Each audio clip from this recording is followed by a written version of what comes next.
Names दाई र 10 जना अरू पर्वतारोही उनीसँग गएका थिए। नेम्स दाईले यो एक्सपेडिसनलाई लिड गरिरहेका थिए।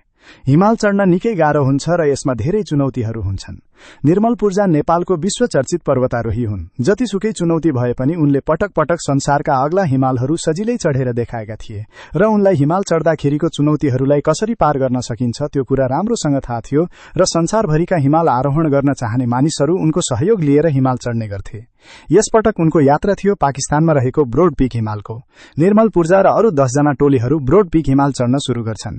8000 मिटर अग्ला हिमालहरू एकैचोटि तलदेखि माथि सामान्य मान्छेहरू चढ्न सक्दैनन्। त्यसैले हिमालको विभिन्न उचाइमा आराम गर्ने खाना खाने स्थानहरू बनाइन्छ। यसलाई बेस क्याम्प भनिन्छ। हिमाल चढ्ने मान्छेहरू यसरी एकपछि अर्को खुड्किला पार गर्दै हिमाल चढ्छन् र निम्स दाईहरू चढ्न लागेको ब्रोड पिकमा पनि 4 वटा क्याम्पहरू थियो। सबैभन्दा तल base camp 5000 meter, camp 1 5500 meter, camp 2 6000 meter र हाइएस्ट क्याम्प 3 6400 मिटरको उचाइमा थियो।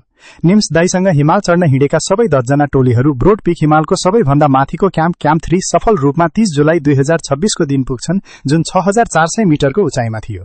अब यो क्याम्पबाट सबैजना हिमालको टुप्पोमा जाने र हिमाल चढेर तल फर्कने योजनामा अघि बढ्छन्। सबैजनाले यात्रा सुरु गरेर 6660 मिटरको उचाइसम्म पुगेका थिए। एक्कासी एउटा ठूलो हिम पहिरो आउँछ। सबै 10 जना भिरालो हिमालमा डोरीले बाँधिएर चढिरहेका हुन्छन् र त्यहाँबाट बच्ने पनि मौका पाउँदैनन्। हिम पहिरोले सबै 10 जनालाई हिउँभित्र पुरिदिन्छ। यो घटना हुने बित्तिकै हिमालको तल बेस क्याम्पमा रहेको अरू पर्वतारोहीहरूले तुरुन्तै रेस्क्यु उद्धारको लागि खबर गर्छन्। रेस्क्युका लागि तुरुन्तै पाकिस्तानबाट हेलिकप्टर, ड्रोन र अनुभवी पर्वतारोहीहरू पठाइन्छ र उनीहरू सबैजनाको खोजी सुरु हुन्छ। तर खराब मौसम र एकदम खतरनाक भिरालो उचाइ भएकाले हेलिकप्टर अवतरण गर्न वा मान्छे पठाउन निकै गाह्रो हुन्छ। 2 दिनसम्म उनीहरूको खोजी हुन्छ र उद्धारका लागि हेलिकप्टर, ड्रोनहरू र तल बेस क्याम्पबाट अरू रेस्क्यु गर्न मान्छेहरू माथि चढ्न थाल्छन्। 2 दिनपछि 1 अगस्त 2026 मा सबै 10 जनाहरू, जसमा निर्मल पूर्जा, पूर्ण बहादुर गुरुङ, निमा शेर्पा र अरू 7 जना पर्वतारोहीहरूको हिम पहिरोका कारण हिउँमा पुरिएर मृत्यु भएको पुष्टि हुन्छ। हिमाल चढ्नु निकै जोखिमपूर्ण र साहसी कार्य हो। हिमालको मौसम अचानक बदलिन्छ।